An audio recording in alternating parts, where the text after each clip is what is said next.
Hi friends, ಹೇಗಿದ್ದೀರಾ? ತುಂಬ ಚೆನ್ನಾಗಿದ್ದೀರಾ ಅಂತ ಅಂದ್ಕೊತೀವಿ. ಬನ್ನಿ ಇವತ್ತಿನ ಈ ಸೆಷನ್ನ ಸ್ಟಾರ್ಟ್ ಮಾಡೋಣ. ಇವತ್ತಿನ ಈ ಸೆಷನ್ನಲ್ಲಿ ನಾವು ಡಿಸ್ಕಸ್ ಮಾಡಬೇಕಾಗಿರ್ತಕ್ಕಂಥದ್ದು ಏನಪ್ಪ ಅಂತ ಹೇಳಿದ್ರೆ, ಸಾಕಷ್ಟು ಜನ ಅಭ್ಯರ್ಥಿಗಳು ತುಂಬ ಕ್ವಶನ್ಸ್ನ ಕೇಳಿದ್ದೀರಾ. ನಿಮ್ಮ ಎಲ್ಲ ಕ್ವಶನ್ಸ್ಗೆ ಆನ್ಸರ್ ಮಾಡಬೇಕಂತಾನೆ ಸ್ಪೆಷಲಾಗಿ ಈ ಸೆಷನ್ನ ಮಾಡ್ತಾಯಿದ್ದೀವಿ. ವಿತ್ ಕ್ಲಾರಿಟಿ ನಿಮಗೆ ನಿಮ್ಮ ಎಲ್ಲ ಡೌಟ್ಸು ಕ್ಲಿಯರ್ ಆಗುತ್ತೆ ಈ ಸೆಷನ್ನಲ್ಲಿ, ಐ ಆಮ್ ಶ್ಯೂರ್.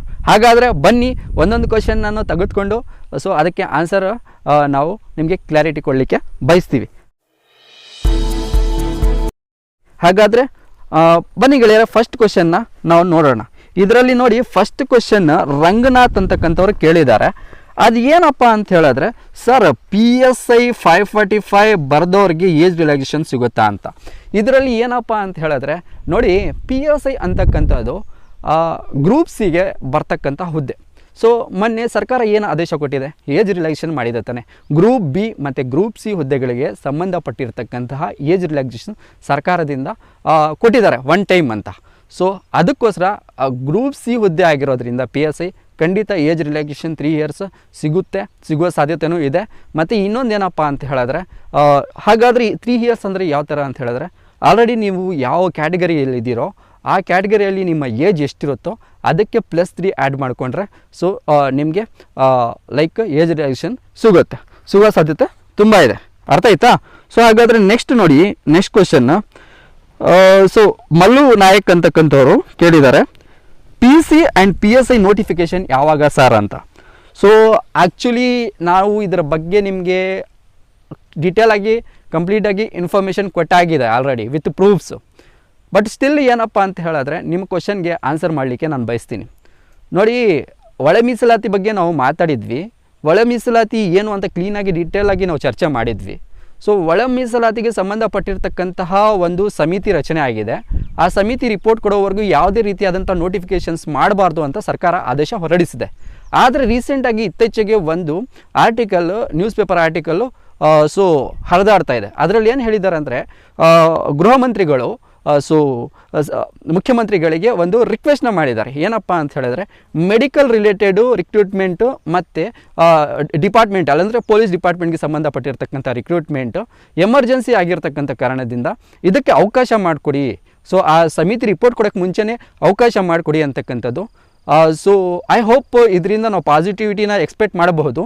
ಸರ್ಕಾರ ಸೊ ಲೈಕ್ ರಿಕ್ರೂಟ್ಮೆಂಟ್ ಮಾಡ್ಕೊಳ್ಳಿಕ್ಕೆ ಎಷ್ಟು ಆಸಕ್ತಿ ತೋರಿಸ್ತಾ ಇದೆ ಅಂತಕ್ಕಂಥದ್ದು ಇದರಲ್ಲಿ ಗೊತ್ತಾಗುತ್ತೆ. ಸೊ ಅಬ್ವಿಯಸ್ಲಿ ಆಗಬೇಕಾಗಿತ್ತು ಜನವರಿ ಒಳಗಡೆ ನೋಟಿಫಿಕೇಷನ್ನು. ಆದರೆ ಈ ಸಮಿತಿ ಇವೆಲ್ಲ ಬಂದಿರತಕ್ಕಂಥ ಕಾರಣದಿಂದ so max to max so March ಒಳಗಡೆ ಯಾವಾಗ ಬೇಕಾದರೂ ನೋಟಿಫಿಕೇಷನ್ ಆಗುವ ಸಾಧ್ಯತೆಗಳು ತುಂಬ ಇರುತ್ತೆ, PC ಮತ್ತು PSI. ಅರ್ಥ ಆಯ್ತಾ?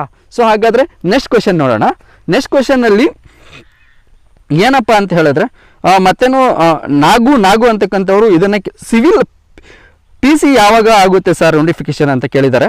ಇದರ ಬಗ್ಗೆ ನಾವು ಅಪ್ಕಮಿಂಗ್ ಡೇಸ್ನಲ್ಲಿ ಸೊ ಒಂದು ಜೆನ್ಯೂನ್ ಆಗಿರ್ತಕ್ಕಂಥ ಮಾಹಿತಿ ಜೊತೆ ನಿಮ್ಮ ಮುಂದೆ ಸೊ ನಾವು ಎತ್ಕೊಂಡು ಬರ್ತೀವಿ ಕಂಟೆಂಟು. ಅರ್ಥ ಆಯ್ತಾ? ಅದ್ರ ಬಗ್ಗೆ ತಲೆ ಕೆಡಿಸ್ಕೋಬೇಡಿ, ಸ್ವಲ್ಪ ದಿನ ವೇಟ್ ಮಾಡಿ. ನೆಕ್ಸ್ಟ್ ನೋಡಿ, ಸೊ ರವಿ ಅಂತಕ್ಕಂಥವ್ರು, ಸರ್ PC ಅಪ್ಲಿಕೇಶನ್ ಯಾವಾಗ ಸ್ಟಾರ್ಟ್ ಆಗುತ್ತೆ ಅಂತ. ಸೊ ನೋಟಿಫಿಕೇಷನ್ ಆಗಿದ ತಕ್ಷಣವೇ ಅಪ್ಲಿಕೇಶನ್ ಸ್ಟಾರ್ಟ್ ಆಗುತ್ತೆ, ನೀವು ಅಪ್ಲೈ ಮಾಡ್ಬೋದು. ಅರ್ಥ ಆಯ್ತಾ? ನೀವು ಎಲಿಜಿಬಲ್ ಇದ್ದರೆ.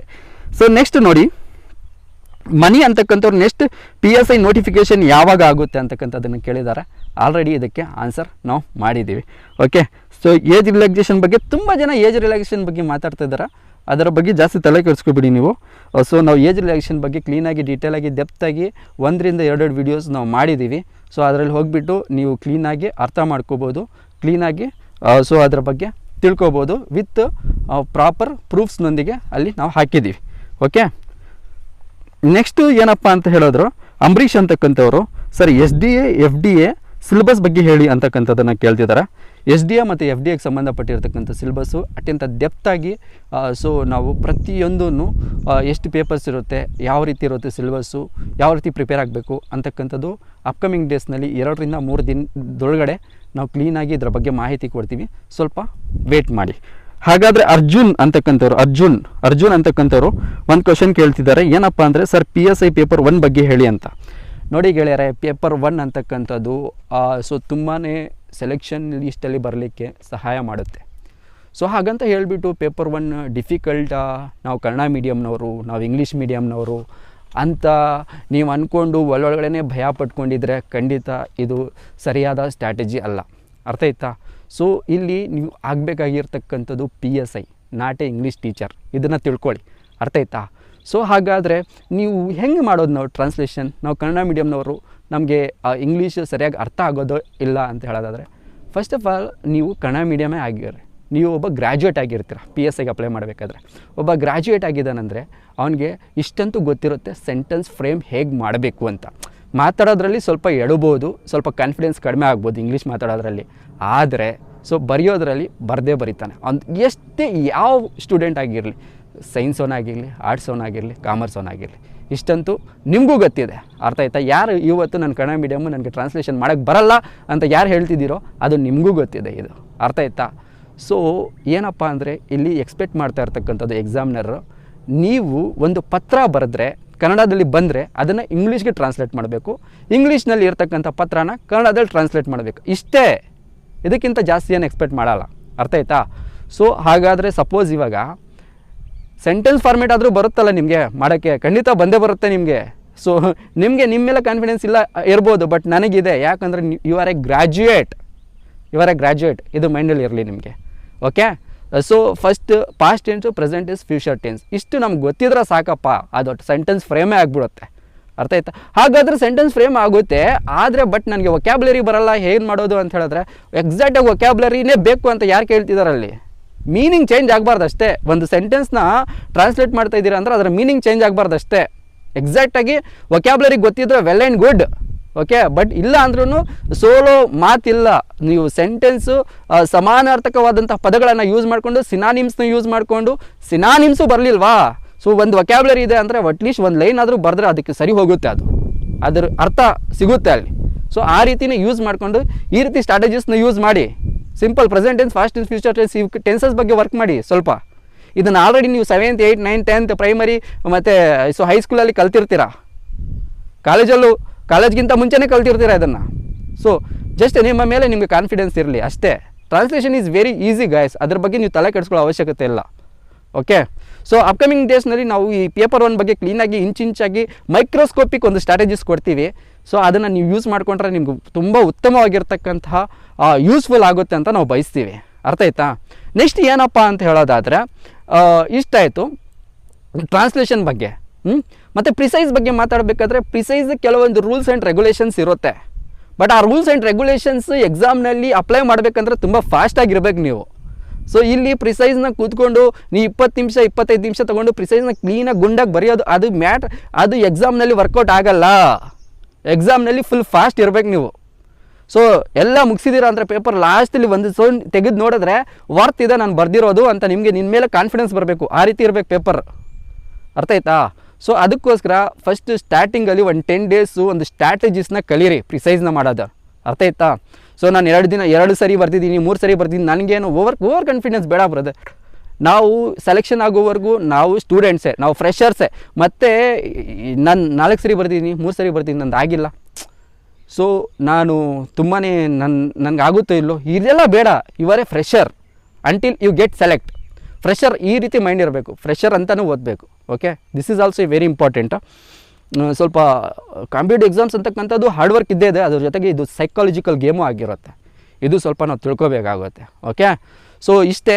ಪ್ರಿಸೈಸ್ ಬಗ್ಗೆನೂ ನಾವು ಕ್ಲಾಸಸ್ ಮಾಡೋಣ. ಪ್ರಿಸೈಸ್ ಬಗ್ಗೆ ನಾವು ಕ್ಲೀನಾಗಿ ಡಿಟೇಲಾಗಿ ಡೆಪ್ತಾಗಿ ನಿಮಗೆ ಬೋರ್ಡ್ ಮೇಲೆ ಕರ್ಕೊಂಡೋಗಿ ಒಂದೊಂದು ವರ್ಡು ಒಂದೊಂದು ಸಿಂಪಲ್ ಸ್ಟ್ರಾಟಜಿ ಸಮೇತ ಕೊಡ್ತೀವಿ. ಯಾವ ರೀತಿ ಬರೀಬೇಕು ಮತ್ತು ಎಕ್ಸಾಮ್ ಟೈಮಲ್ಲಿ ಯಾವ ರೀತಿ ಸ್ಟ್ರಾಟಜಿನ ಅಪ್ಲೈ ಮಾಡಬೇಕು, ಫಸ್ಟ್ ಯಾವ ರೀತಿ ಕಲಿಬೇಕು ಮತ್ತು ಎಕ್ಸಾಮ್ನಲ್ಲಿ ಯಾವ ರೀತಿ ಅಪ್ಲೈ ಮಾಡಬೇಕು ಅಂತ ಕ್ಲೀನಾಗಿ ಡೀಟೇಲಾಗಿ ಲೈವಲ್ಲಿ ನಿಮಗೆ ತೋರಿಸ್ಕೊಡ್ತೀವಿ. ಅರ್ಥ ಆಯ್ತಾ? ಟ್ರಾನ್ಸ್ಲೇಷನ್ ಸಮೇತ ಹೇಳ್ಕೊಡ್ತೀವಿ ಕ್ಲೀನಾಗಿ, ಅದ್ರ ಬಗ್ಗೆ ತಲೆ ಕೆಡಿಸ್ಕೊಬೇಡಿ. ಮತ್ತು ಎಸ್ ಎಸ್ ಬರ್ತಾರೆ.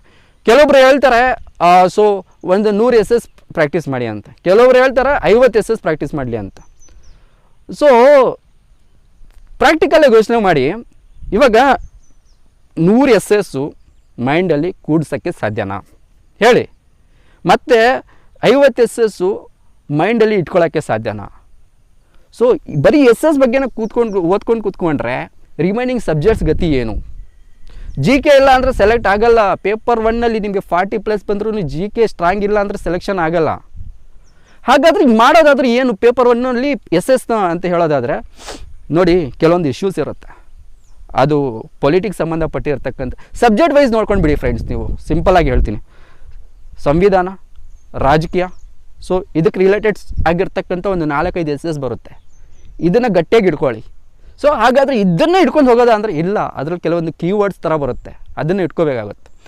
ಸೈನ್ಸ್ ಆ್ಯಂಡ್ ಟೆಕ್ನಾಲಜಿಗೆ ಸಂಬಂಧಪಟ್ಟಿರ್ತಕ್ಕಂಥದ್ದು, ಸ್ಪೇಸ್ ಆಯಿತು, ಬಯೋಟೆಕ್ನಾಲಜಿ ಆಯಿತು, ಸೊ ಇಂಥ ಮತ್ತು ಮೊಬೈಲ್ ಟೆಕ್ನಾಲಜಿ ಆಯಿತು, ಇಂಥ ಟೆಕ್ನಾಲಜಿಯಲ್ಲಿ ಸಬ್ ಡೊಮೈನ್ಸ್ ಬರುತ್ತೆ. ಅವನ್ನು ಕ್ಲೀನಾಗಿ ಒಂದು 2 ಎಸ್ ಎಸ್, ಒಂದು 4-5 ಎಸ್ ಎಸ್ ಅದರ ಬಗ್ಗೆ ಕ್ಲೀನಾಗಿ ಇವಾಗ ಕರೆಂಟ್ ಅಫೇರಲ್ಲಿ ಏನಿದೆ ಸೈನ್ಸಲ್ಲಿ ಇದನ್ನು ನಾವು ಗ್ಯಾದರ್ ಮಾಡಿ ಈ ರೀತಿ ನಾವು ಎಸ್ ಎಸ್ನ ಇಟ್ಕೋಬೇಕಾಗುತ್ತೆ.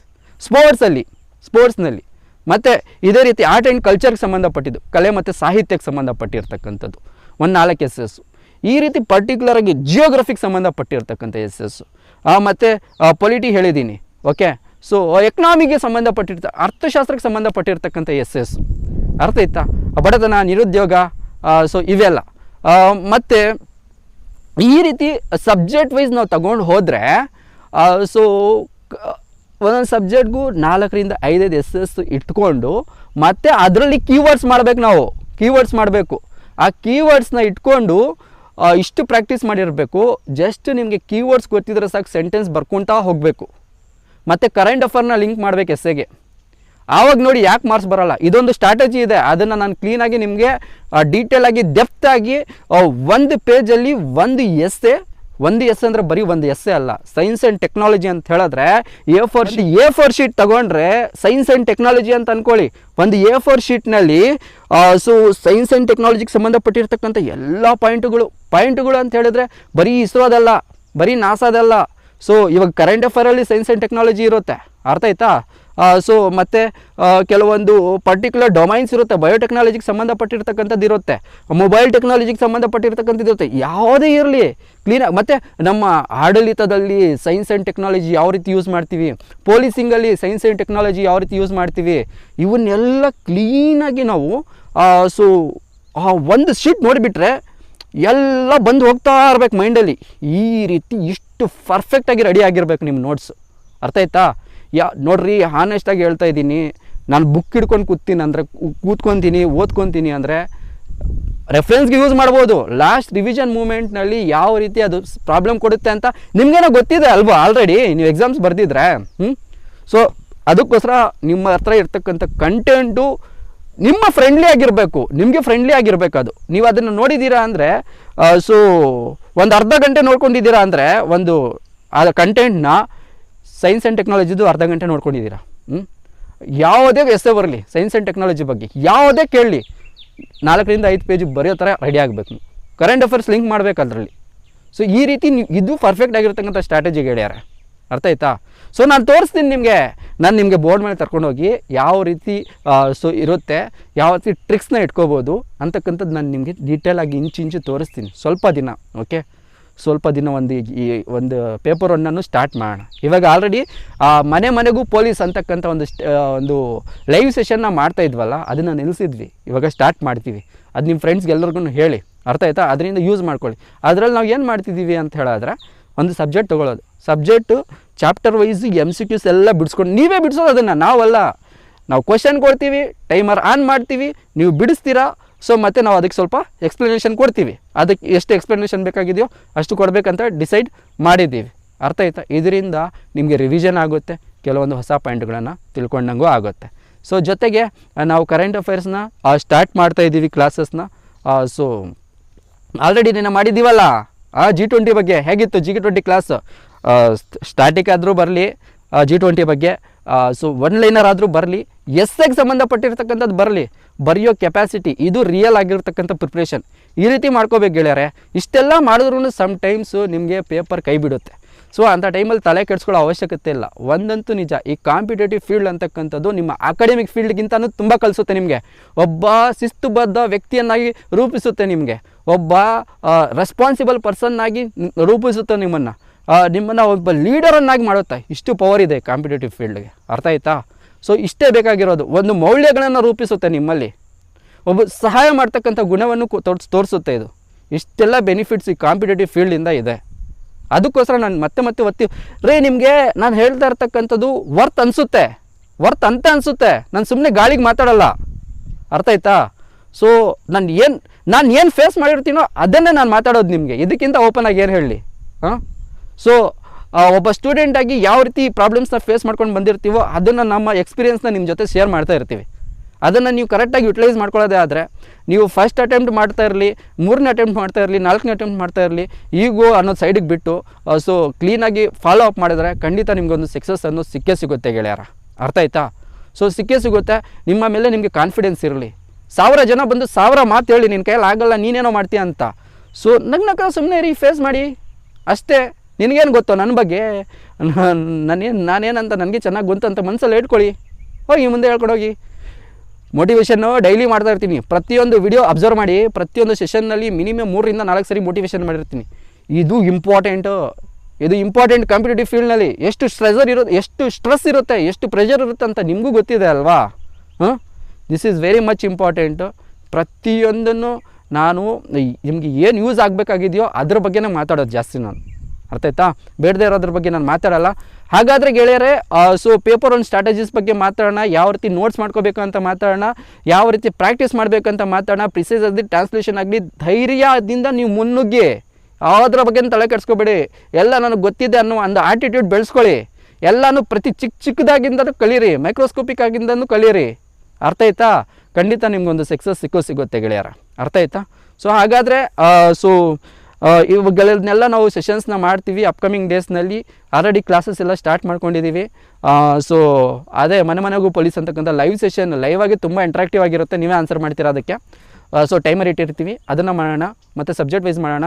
ಕರೆಂಟ್ ಅಫೇರ್ಸ್ನ ನಾವು ಆಲ್ರೆಡಿ ಶೂಟ್ ಶಾರ್ಟ್ ಸೀರೀಸ್ ಅಂತಕ್ಕಂಥದ್ದು ಮಾಡಿದ್ದೀವಿ. G20 ಬಗ್ಗೆ ಕ್ಲೀನಾಗಿ ಎಕ್ಸ್ಪ್ಲೈನ್ ಮಾಡಿದ್ದೀವಿ ಅದರ ಬಗ್ಗೆ.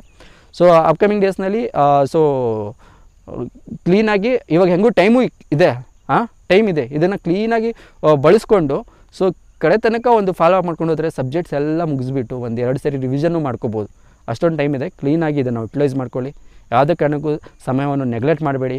ಮತ್ತು ಫಿಸಿಕಲ್ ಅಂದರೆ ತುಂಬ ಜನ ಏನಂತಾರೆ, ನಾನು 8 ದಿನದಲ್ಲಿ ಮಾಡ್ತೀನಿ, 10 ದಿನದಲ್ಲಿ ಮಾಡ್ತೀನಿ, ಸೊ 5 ದಿನದಲ್ಲಿ ಮಾಡ್ತೀನಿ, ಹೀಗೆ ಹೋಗಿ ಓಡ್ತೀನಿ.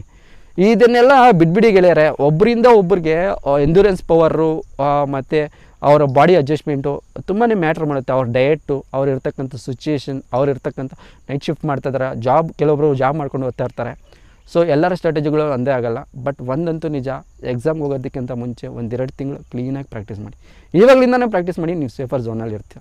ಡೈಲಿ ರನ್ನಿಂಗ್ ಮಾಡಿ, ವರ್ಕೌಟ್ ಮಾಡಿ, ಸೊ ಮತ್ತು ಲಾಂಗ್ ಜಂಪ್ ಮಾಡಿ. ಇದನ್ನು ಕಂಪಲ್ಸರಿ ಮಾಡಬೇಕು. Running, long jump, high jump ಬೇಕಾದರೆ ಪ್ರಾಕ್ಟೀಸ್ ಮಾಡ್ಕೊಳ್ಳಿ. ಲಾಂಗ್ ಜಂಪ್ಗೆ ಜಾಸ್ತಿ ಒತ್ತು ಕೊಡಿ. ಅದನ್ನು ಸಮೇತ ಗ್ರೌಂಡಲ್ಲಿ ಕರ್ಕೊಂಡೋಗಿ ನಿಮಗೆ ಕ್ಲೀನಾಗಿ ಡೀಟೇಲಾಗಿ ಸೆಷನ್ಸ್ ಅಪ್ಕಮಿಂಗ್ ಡೇಸ್ನಲ್ಲಿ ಮಾಡೋಣ, ಅರ್ಥ ಆಯ್ತಾ? ನಿಮ್ಮ ಜೊತೆ ನಾವು ಇರ್ತೀವಿ, ತಲೆ ಕೆಡಿಸ್ಕೊಳ್ಳೋ ಅವಶ್ಯಕತೆ ಇಲ್ಲ. ಸೊ ನಿಮ್ಮ ಸೆಲೆಕ್ಷನ್ ನಮ್ಮ ಆದ್ಯತೆ, ಅರ್ಥ ಆಯ್ತಾ? ಸೊ ನೀವು ಆರಾಮಾಗಿ ಸ್ಟಡಿ ಮಾಡಿ. ಏನೇ ಡೌಟ್ ಬರಲಿ ನೀವು ನಮಗೆ ಕೇಳಬಹುದು, ಕಮೆಂಟ್ ಸೆಕ್ಷನಲ್ಲಿ ಕೇಳಿ. ಮತ್ತು ಆ ಕ್ವೆಶನ್ಸ್ಗೆ ಆನ್ಸರ್ ಮಾಡ್ತೀವಿ ನೆಕ್ಸ್ಟ್ ಸೆಷನ್ಸ್ ಮೂಲಕ. ನಮ್ಮ ವಾಟ್ಸಪ್ ಚಾನಲ್ ಇದೆ, ಅದು ಕೆಳಗಡೆ ವಿಡಿಯೋ ಕೆಳಗಡೆ ಡಿಸ್ಕ್ರಿಪ್ಷನ್ ಲಿಂಕ್ ಹಾಕಿರ್ತೀವಿ. ಮತ್ತು ಇನ್ಸ್ಟಾಗ್ರಾಮ್ ಪೇಜ್ ಇದೆ, ಅದಕ್ಕೆ ಸಮೇತ ಜಾಯ್ನ್ ಆಗಿ. ನಾವು ಹಾಕ್ತಕ್ಕಂತಹ ನೋಟಿಫಿಕೇಷನ್ಸ್ ಎಲ್ಲ ಅಲ್ಲಿ ನಿಮಗೆ ಶೇರ್ ಆಗುತ್ತೆ. ಅದರಿಂದ ನಿಮಗೆ ನಮ್ಮ ಸೆಷನ್ಸ್ ಯಾವುದು ಮಿಸ್ ಆಗೋಲ್ಲ. ಹಾಗಾದರೆ ಗೆಳೆಯರೆ, ನಾವು ಕೊಟ್ಟಿರ್ತಕ್ಕಂಥ ಮಾಹಿತಿ ನಿಮಗೆ ವರ್ತ್ ಅಂತ ಅನಿಸ್ತಾ ಇದ್ದರೆ, ಜೆನ್ಯೂನ್ ಆಗಿದೆ ಅಂತ ಅನಿಸಿದ್ರೆ ಮಾತ್ರ ಚಾನಲ್ನ ಸಬ್ಸ್ಕ್ರೈಬ್ ಮಾಡ್ಕೊಳ್ಳಿ, ನಿಮ್ಮ ಫ್ರೆಂಡ್ಸ್ಗೂ ಶೇರ್ ಮಾಡಿ. ಹಾಗಾದರೆ ಗೆಳೆಯರೆ, ಮೀಟ್ ಆಗೋಣ ನೆಕ್ಸ್ಟ್ ಸೆಷನ್ನಲ್ಲಿ. ಅಲ್ಲಿವರೆಗೂ ಟೇಕ್ ಕೇರ್.